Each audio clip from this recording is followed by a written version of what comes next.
That we met in President Benigno Aquino III sends this message to the world on his first forum with the foreign press. The Philippines will strive to weather the global economic slowdown. Aquino unveils a 72 billion peso stimulus package to pump prime the economy amid Europe's debt crisis and unemployment in the U.S. Communications Secretary Ricky Carandang says the stimulus will help in disaster mitigation. For example, there are bridges that we feel if you're going to see a higher flood level, there are certain bridges that can probably be built higher. But floods are not the only disaster Carandang's boss wants to avert. Aquino tells the Foreign Correspondents Association of the Philippines he will not allow a state burial for former President Ferdinand Marcos. It really would be, I think, the height of injustice to render any honors to the person who was the direct mastermind of all of this suffering.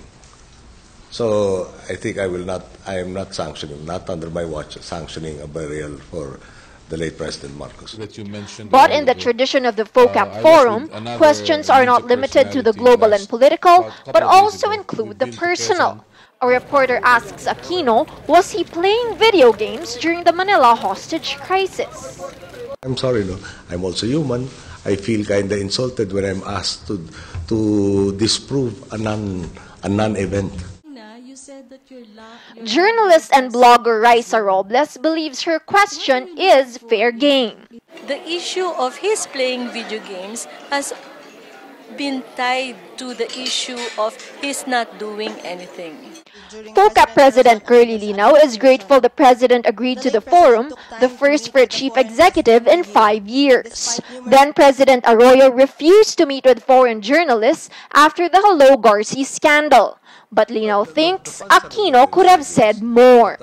And the question of whether, the predecessor will be spending Christmas in jail, some people might think it's just, a good quote.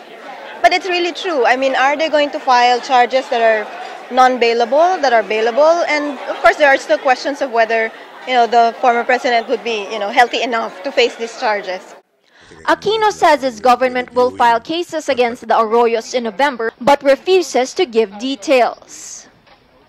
From the economy to a controversial burial to his love life, President Aquino answered all the questions. After dealing with an inaccessible president, journalists appreciate his openness, but say they'd like to see those words finally translated into action. Ayee Macaraig for Move.ph.